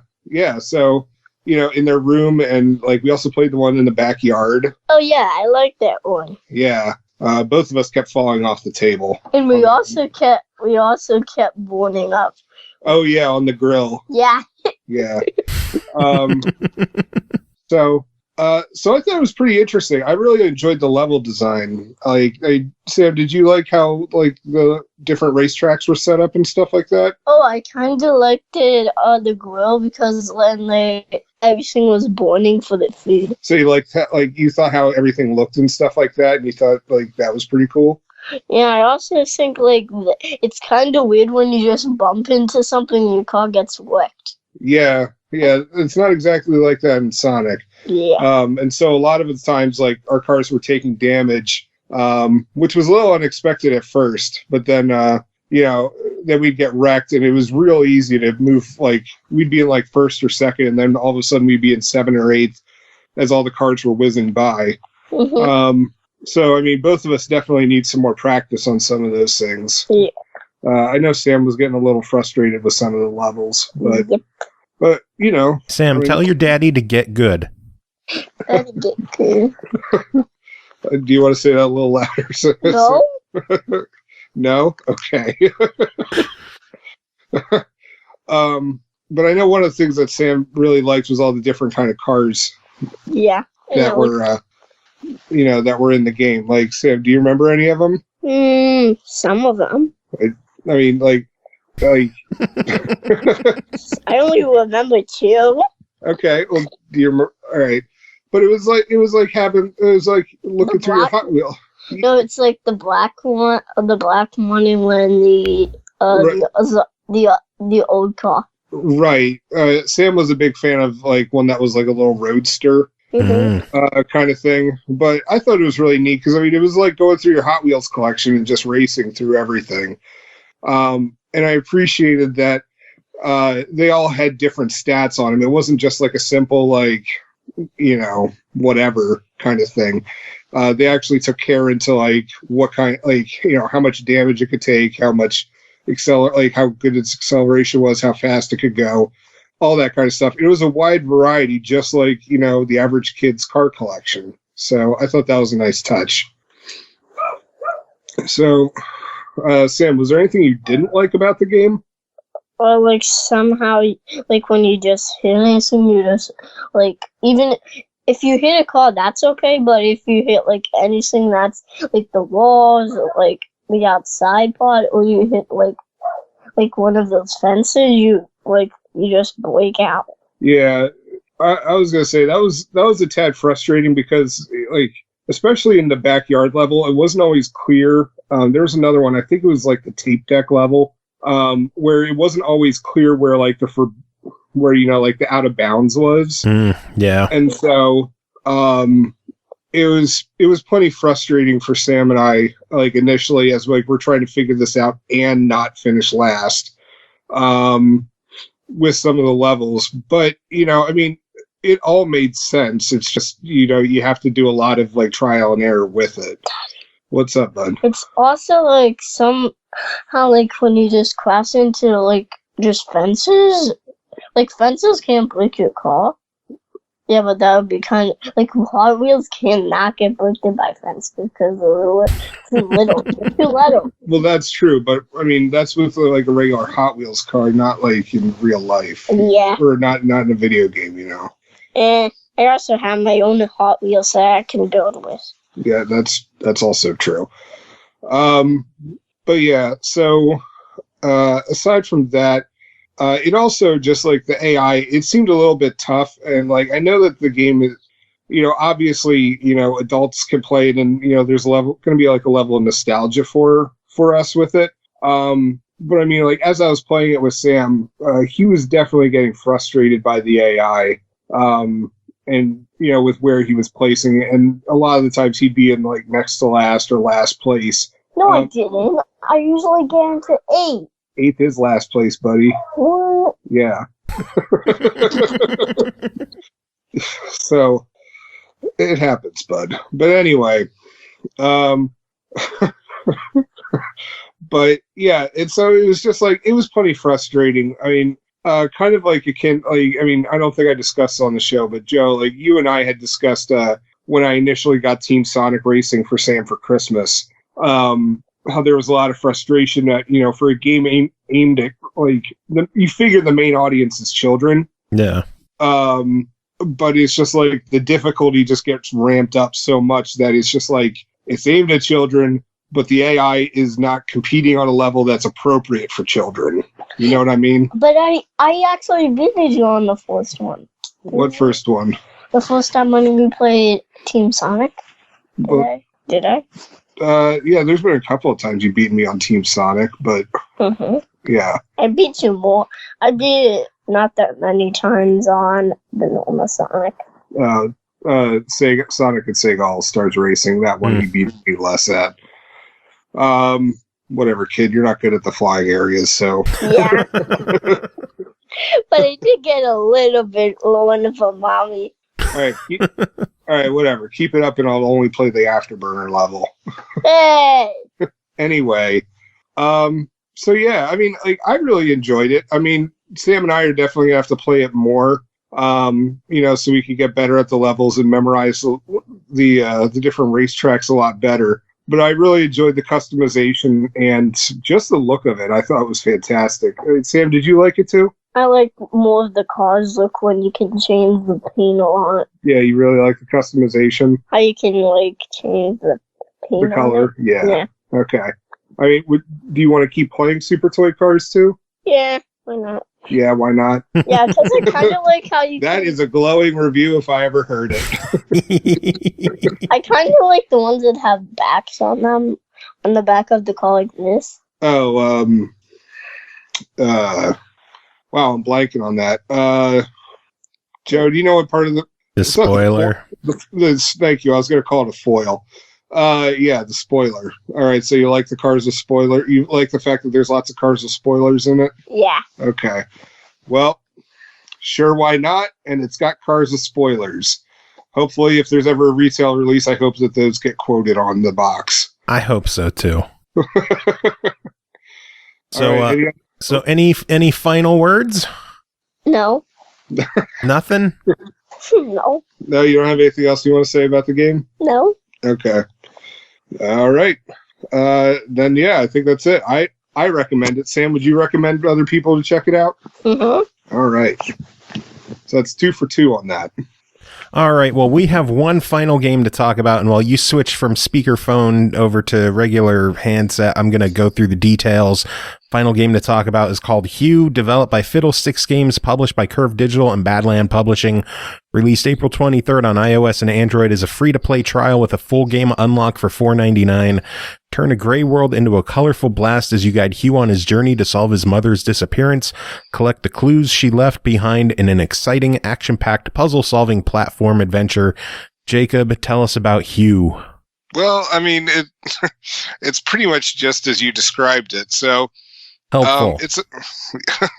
Well, I mean, like that saves us lots of time, really. All right, so pretty much, it's as you described. It's a puzzle platformer. At this, I didn't realize it until after you had given me the game, but like I didn't know that the game had been around for a few years now. Mm-hmm. We covered it when it first launched on Xbox a couple of years ago. In 2016. That's not a couple of years ago, man. Shut up. Yes, it is. Seems like an eternity ago. It was forever ago. So anyway, so I would liken some of the puzzles to like along the lines of like stuff from Libo, from way back in the day.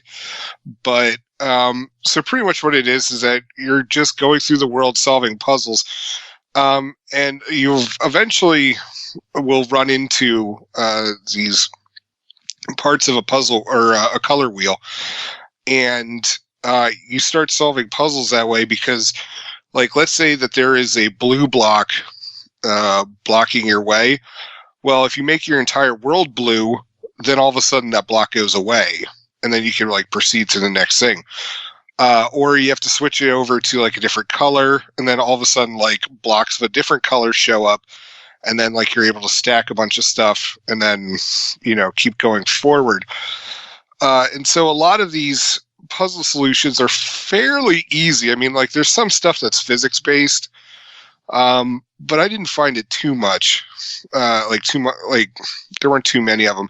A lot of them were just, as I said, it's color and making sure like you have the right one, and you're placing. If you have to move a block, you're putting it in the right position. It's fairly simple stuff. It's nothing you're going to rack your brain over, but at the same time, it was a pretty satisfying game. I honestly enjoyed it. Like, it wasn't earth shattering, but it was fun for what it was. Yeah, I really enjoyed it when I played it on the Xbox One. Fun fact, I was the first person to get the completion on that game on True Achievements. Really? Yeah, Oh. I was the first guy. That's my one game that I was first on. But how does the game play on phone? How does it control? So I didn't get to find out about a Game Voice controller thing on that. You dick. Well, we still can't find it. You dick. So interestingly enough, going back to the gameplay, like I didn't really have any issues with like any of the puzzles or like any of the times like I died because of mechanics in the game. They never felt like, oh, this is bullshit, like this game's broken and stuff like that. However, like you do have like a small button to jump, or like choose your puzzle or choose from your color wheel. And then there's also like a smaller button that will pop up if you have to like pull a block. And I found myself dying a couple of times just because like as you're pulling something, like time slows down and it would just get really hinky. And if I was trying to jump something, it would misread it as me trying to pull something. So I ended up dying quite a few times because of like the placement of the jump and the pull buttons, like how close they are together. So word of warning, if you're like Joe and I with sausage fingers, then you may have some issues with it, but it's just one of those things that you just deal with and you keep moving on. It wasn't a game, it wasn't a game breaker for me, if that's what you're asking. And as you mentioned, no ability to test the game vice. How did you lose it, really? We moved. Oh, God. It's as simple as that. We moved, and we haven't found it yet. I'm so proud of you. I'm so glad that we got that for the show. For you to fucking lose. You son of a bitch. I'm sure it's not like lost. Like, well, you're not getting another one. Well, yeah. I mean, so nah.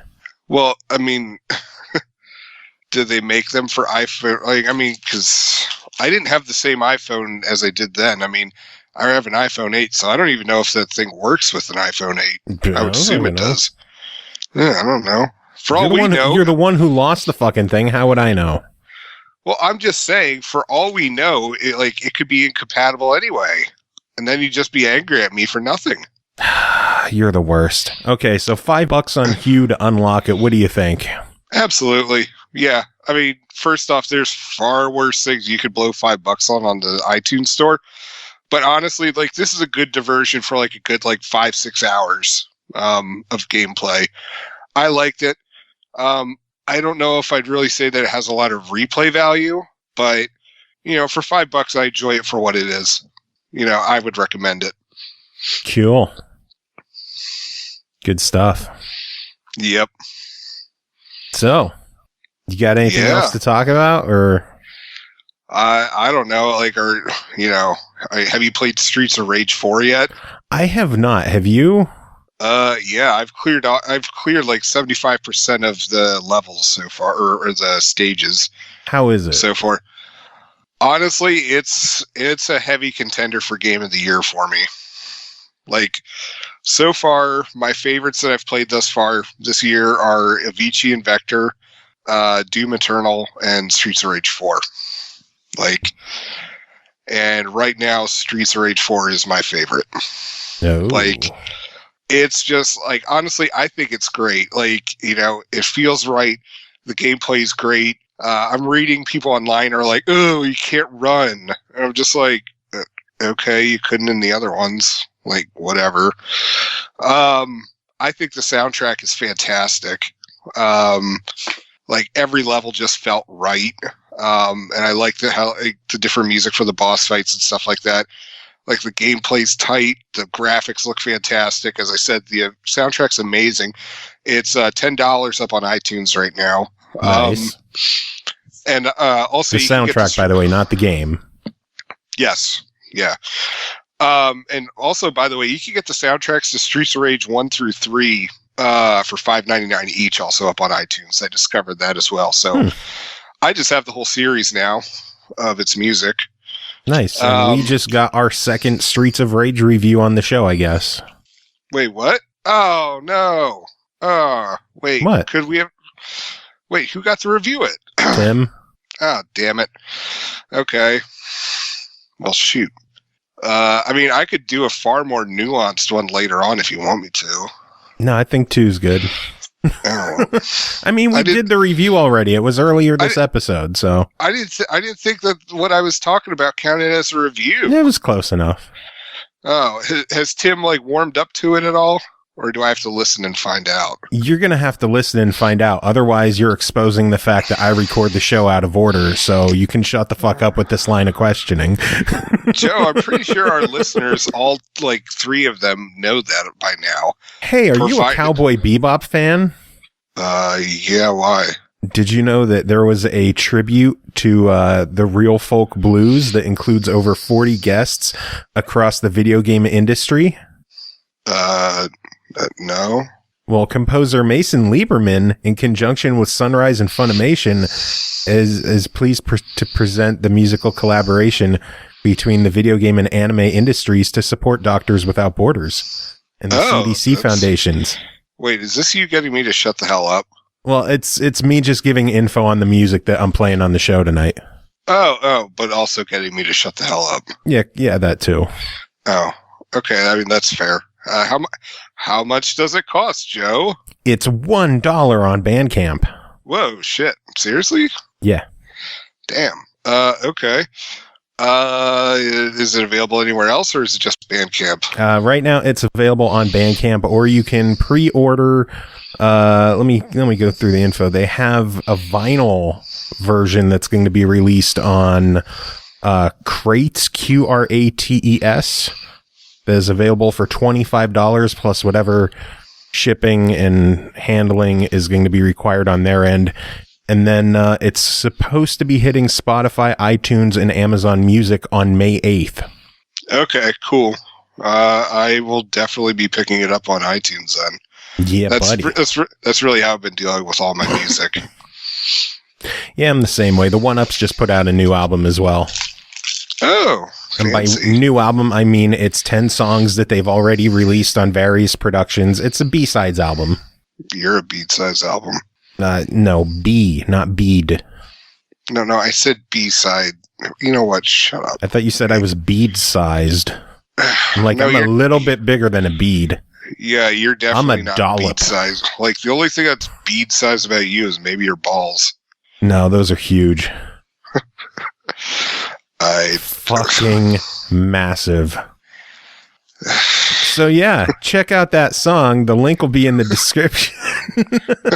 I'm sure all the the developers who are not used to this really appreciate our conversation. Hey, so this video game also, let's talk about Joe's balls for a minute now. Yeah, pretty much. Yeah.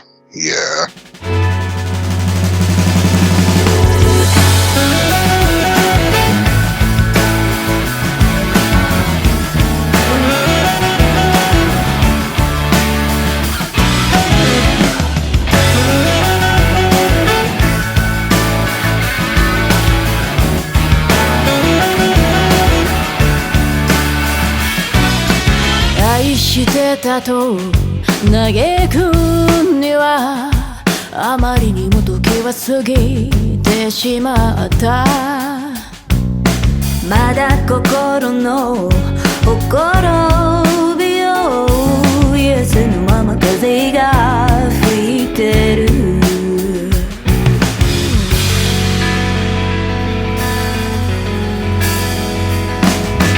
一つのみで明日を見て一つの無敵の見つめてる。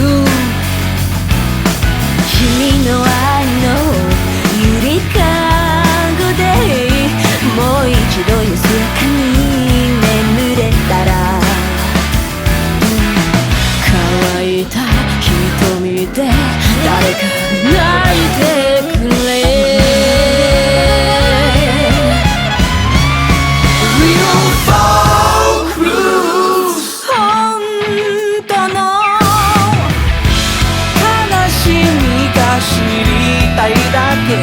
泥の顔に使った人生も悪くはない一度きりで終わるなら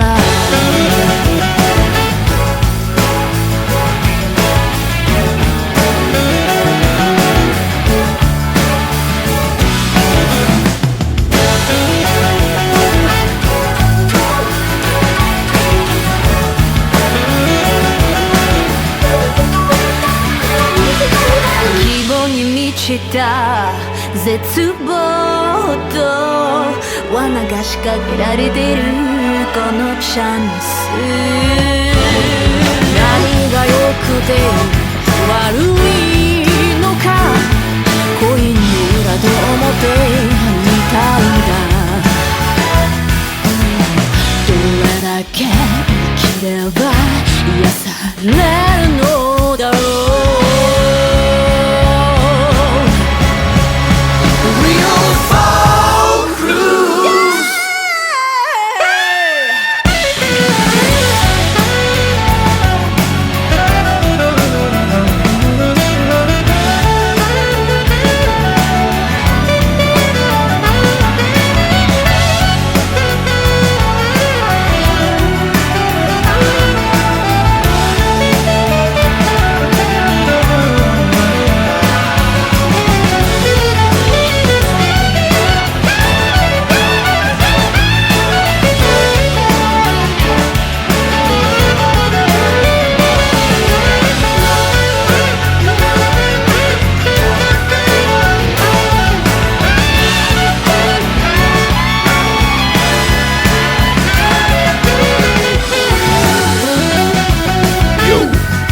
Black here. I'm a bounty hunter. I was a cop. For a good amount, I'll get the drop on bad guys. Don't be surprised when your fate rests on a fingertip. Time stops. Love is lost. Pack your grip and join my ship, the Bebop.